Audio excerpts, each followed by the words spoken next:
Chapter 1. I accidentally vaporized my pre-algebra teacher. Look, I didn't want to be a half-blood. If you're reading this because you think you might be one, my advice is, close this book right now. Believe whatever lie your mom or dad told you about your birth, and try to lead a normal life. Being a half-blood is dangerous. It's scary. Most of the time, it gets you killed in painful, nasty ways. If you're a normal kid, reading this because you think it's fiction, great. Read on. I envy you for being able to believe that none of this ever happened. But if you recognize yourself in these pages, if you feel something stirring inside, stop reading immediately. You might be one of us. And once you know that, it's only a matter of time before they sense it too, and they'll come for you. Don't say I didn't warn you. My name is Percy Jackson. I'm 12 years old. Until a few months ago, I was a boarding student at Yancey Academy, a private school for troubled kids in upstate New York. Am I a troubled kid? Yeah, you could say that.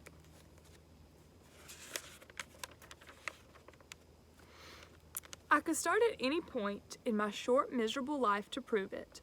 But things really started going bad last May when our 6th grade class took a field trip to Manhattan, 28 mental case kids and 2 teachers on a yellow school bus, heading to the Metropolitan Museum of Art to look at ancient Greek and Roman stuff. I know, it sounds like torture. Most Yancey field trips were. But Mr. Brunner, our Latin teacher, was leading this trip, so I had my hopes.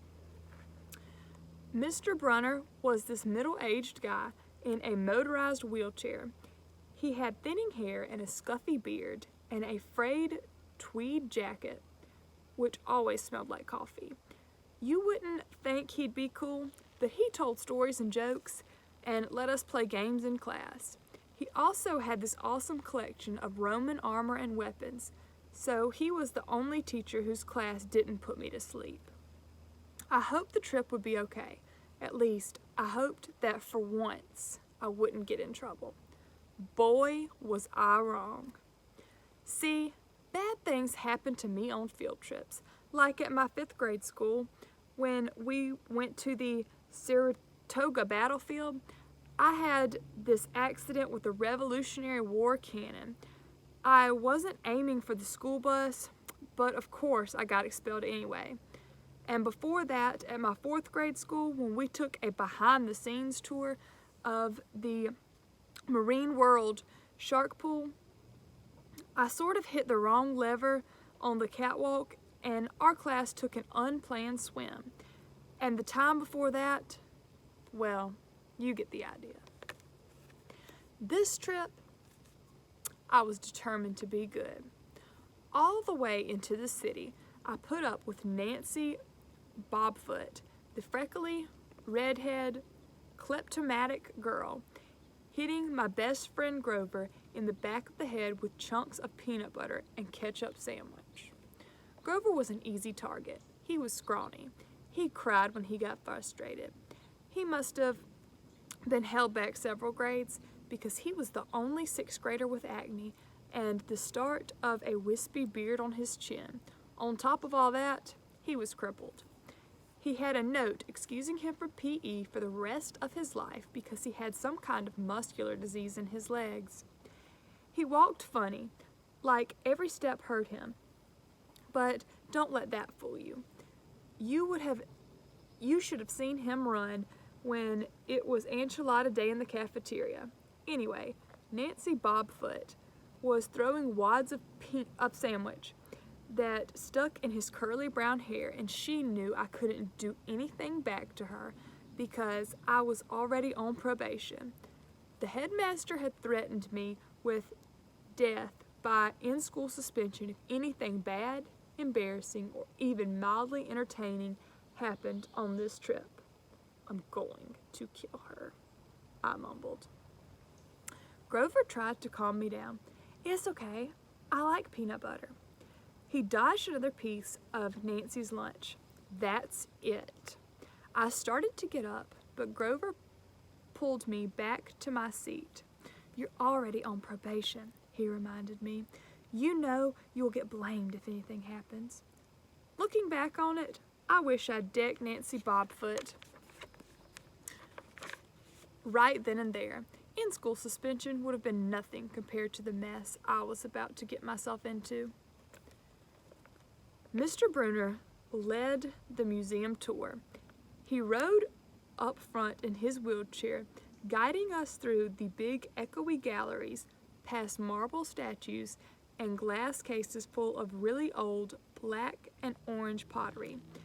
It blew my mind that this stuff had survived for 2,000, 3,000 years. He gathered us round a 13-foot tall stone column with a big sphinx on the top and started telling us how it was a grave marker, a steal, for a girl about our age. He told us about the carvings on the sides. I was trying to listen to what he had to say because it was kind of interesting, but everybody around me was talking. Every time I told them to shut up, the other teacher chaperone, Miss Dodds, would give me the evil eye. Miss Dodds was this little math teacher from Georgia who always wore a black leather jacket, even though she was 50 years old. She looked mean enough to ride a Harley right into your locker. She had come to Yangtze halfway through the year when our last math teacher had a nervous breakdown. From her first day, Miss Dodds loved Nancy Bobfoot and figured I was devil spawn. She would point her crooked finger at me and say, "Now, honey," real sweet, and I knew I was going to get after-school detention for a month. One time, after she'd made me erase answers out of old math workbooks until midnight, I told Grover I didn't think Miss Dodds was human. He looked at me real serious and said, "You're absolutely right." Mr. Bruner kept talking about Greek funeral art.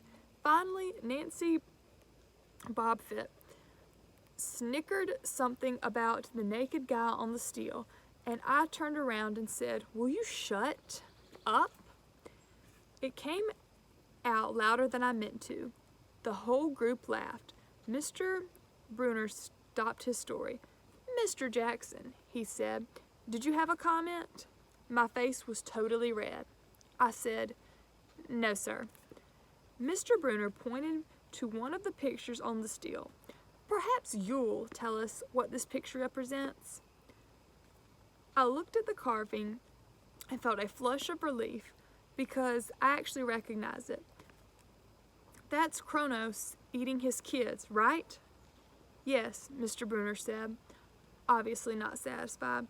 "And he did this because, well," I racked my brain to remember. "Kronos was the king god and—" "God?" Mr. Bruner asked. "Titan," I corrected myself. "And he didn't trust his kids, who were the gods. So, Kronos ate them, right? But his wife hid baby Zeus and gave Kronos a rock to eat instead. And later, when Zeus grew up, he tricked his dad, Kronos, into barfing up his brothers and sisters." "Ew!" said one of the girls behind me. "And so there was this big fight between the gods and the Titans," I continued. "And the gods won." Some snickers from the group. Behind me, Nancy Bobfoot mumbled to a friend, like we're going to use this in real life, like it's going to say on our job applications, "Please explain why Kronos ate his kids." "And why, Mr. Jackson?" Bruner said. To paraphrase Miss Bobfoot's excellent question, does this matter in real life? "Busted," Grover muttered. "Shut up," Nancy hissed, her face even brighter red than her hair. At least Nancy got packed too. Mr. Brunner was the only teacher who had ever caught her saying anything wrong. He had radar ears. I thought about this question and shrugged. "I don't know, sir." "I see." Mr. Brunner looked disappointed. "Well, have credit, Mr. Jackson. Zeus did indeed feed Kronos a mixture of mustard and wine, which made him disgorge his other 5 children, who, of course, being immortal gods, had been living and growing up completely undigested in the Titan's stomach. The gods defeated their father, sliced him to pieces with his own scath, and scattered his remains in Tartarus, the darkest part of the underworld. On that happy note, it's time for lunch. Miss Dodds, would you lead us back inside? The class drifted off, the girls holding their stomachs, the guys pushing each other around and acting like doofuses. Grover and I were about to follow when Mr. Bruner said, "Mr. Jackson." I knew that was coming. I told Grover to keep going. Then I turned toward Mr. Bruner. "Sir?" Mr. Bruner had this look that wouldn't let you go. Intense brown eyes that could have been 1,000 years old and had seen everything. "You must learn the answer to my question," Mr. Bruner told me. "About the Titans? About real life and how your studies apply to it." "Oh, what you learn from me," he said, "is virtually important. I expect you to treat it as such. I will accept only the best from you, Percy Jackson." I wanted to get angry. This guy pushed me so hard. I mean, sure, it was kind of cool on tournament days when he dressed up in a suit of Roman armor and shouted, "What ho!" and challenged us, sword point against chalk, to run to the board and name every Greek and Roman person who had ever lived, and their mother, and what god they worshipped. But Mr. Bruner expected me to be as good as everybody else, despite the fact that I have dyslexia and attention deficit disorder, and I had never made above a C in my life. No, he didn't expect me to be as good. He expected me to be better. And I just couldn't learn all those names and facts, much less spell them correctly. I mumbled something about trying harder, while Mr. Bruner took one long sad look at the steel, like he'd been at this girl's funeral. He told me to go outside and eat my lunch. The class gathered on the front steps of the museum, where we could watch the foot traffic along 5th Avenue. Overhead, a huge storm was brewing, with clouds blacker than I'd ever seen over the city. I figured maybe it was global warming or something, because the weather all across New York State had been weird since Christmas. We'd have massive snowstorms, flooding, wildfires from lightning strikes. I wouldn't have been surprised if this was a hurricane blowing in. Everybody else seemed to notice. Nobody else seemed to notice. Some of the guys were pelting pigeons with Lunchable crackers. Nancy Bobfoot was trying to pickpocket something from a lady's purse. And, of course, Miss Dodds wasn't seeing a thing. Grover and I sat on the edge of the fountain, away from the others. We thought that maybe if we did that, everybody wouldn't know we were from that school, the school for loser freaks who couldn't make it elsewhere. "Detention?" Grover asked. "Nah," I said. "Not from Bruner. I just wish he'd lay off me sometimes. I mean, I'm not a genius." Grover didn't say anything for a while. Then, when I thought he was going to give me some deep, philosophical comment to make me feel better, he said, "Can I have your apple?" I didn't have much of an appetite, so I let him take it. I watched the stream of cabs going down 5th Avenue and thought about my mom's apartment, only a little ways uptown from where we sat. I hadn't seen her since Christmas. I wanted so bad to jump in a taxi and head home. She'd hug me and be glad to see me, but she'd be disappointed too. She'd send me right back to Yancey, remind me that I had to try harder, even if this was my sixth school in 6 years, and I was probably going to be kicked out again. I wouldn't be able to stand that sad look she'd give me. Mr. Brunner parked his wheelchair at the base of the handicap ramp. He ate celery while he read a paperback novel. A red umbrella stuck up from the back of his chair, making it look like a motorized cafe table. I was about to unwrap my sandwich when Nancy Bobfoot appeared in front of me with her ugly friends. I guess she'd gotten tired of stealing from the tourists and dumped her half-eaten lunch in Grover's lap.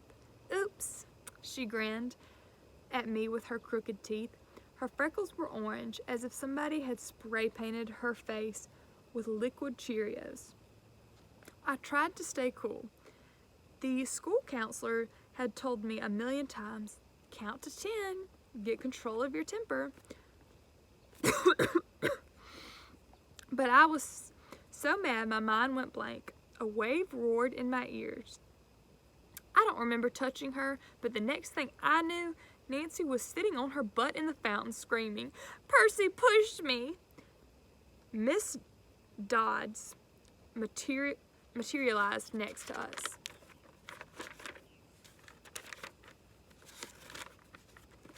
Some of the kids were whispering, "Did you see the water?" Like it grabbed her. I didn't know what they were talking about. All I knew was that I was in trouble again. As soon as Miss Dodds was sure poor little Nancy was okay, promising to get her a new shirt at the museum gift shop, Miss Dodds turned to me. There was a triumphant fire in her eyes, as if I'd done something she'd been waiting for all semester. "Now, honey," "I know," I grumbled, "a month erasing workbooks." That wasn't the right thing to say. "Come with me," Miss Dodds said. "Wait," Grover yelped. "It was me. I pushed her." I stared at him, stunned. I couldn't believe he was trying to cover for me. Miss Dodds scared Grover to death. She glared at him so hard, his whiskery chin trembled. "I don't think so, Mr. Underwood," she said, "but you will stay here." Grover looked at me desperately. "It's okay, man," I told him. "Thanks for trying." "Honey," Miss Dodds barked at me, "now." Nancy Bobfoot smirked. I gave her my deluxe "I'll kill you later" stare. Then I turned to face Miss Dodds, but she wasn't there. She was standing at the museum entrance, way at the top of the steps, gesturing impatiently at me to come on. How'd she get there so fast? I have moments like that a lot, when my brain falls asleep or something, and the next thing I know, I've missed something, as if a puzzle piece fell out of the universe and left me staring at the blank place behind it. The school counselor told me that was part of the ADHD, my brain misinterpreting things.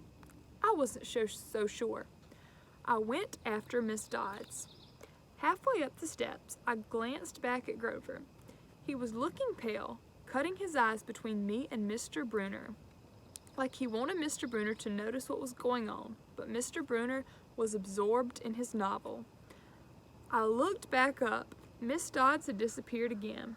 She was now inside the building at the end of the entrance hall. Okay, I thought, she's going to make me buy a new shirt for Nancy at the gift shop. But apparently that wasn't the plan. I followed her deeper into the museum. When I finally caught up with her, we were back in the Greek and Roman section. Except for us, the gallery was empty. Miss Dodds stood with her arms crossed in front of a big marble frieze of the Greek gods. She was making this weird noise in her throat, like growling. Even without the noise, I would have been nervous. It's weird being alone with a teacher, especially Miss Dodds. Something about the way she looked at the friends as if she wanted to pulverize it.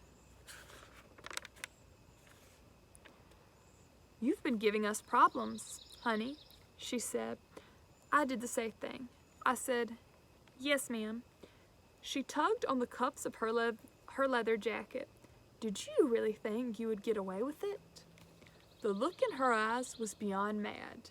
It was evil. "She's a teacher," I thought nervously. "It's not like she's going to hurt me." I said, I'll try harder, ma'am." Thunder shook the building. "We are not fools, Percy Jackson," Miss Dodd said. "It was only a matter of time before we found you out. Confess, and you will suffer less pain." I didn't know what she was talking about. All I could think of was that the teachers must have found the illegal stash of candy I'd been selling out of my dorm room. Or maybe they'd realized I got my essay on Tom Sawyer from the internet without ever reading the book, and now they were going to take away my grade.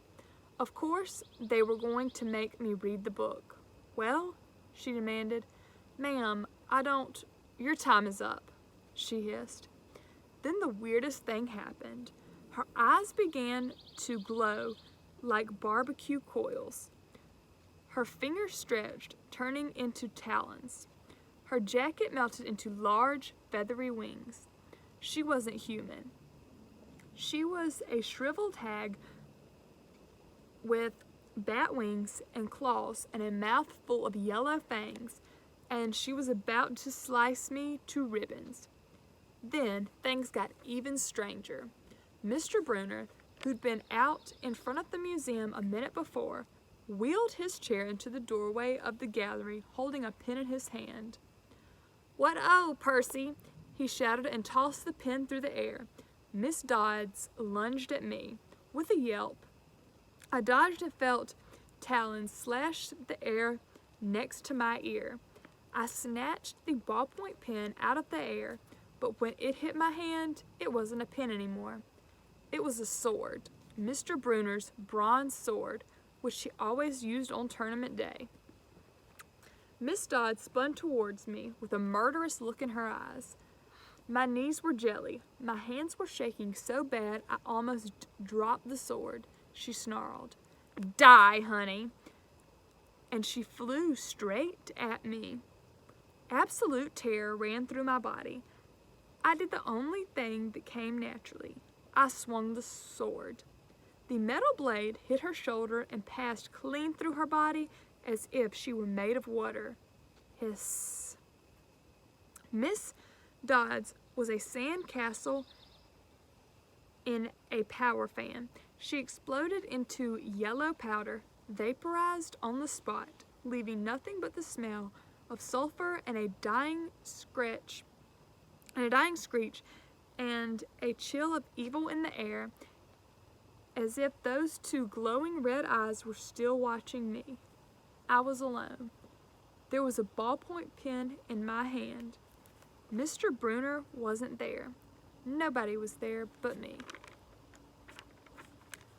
My hands were still trembling. My lunch must have been contaminated with magic mushrooms or something. Had I imagined the whole thing? I went back outside. It had started to rain. Grover was sitting by the fountain, a museum map tinted over his head. Nancy Bobfoot was still standing there, soaked from her swim in the fountain, grumbling to her ugly friends. When she saw me, she said, "I hope Miss Keir whipped your butt." I said, "Who?"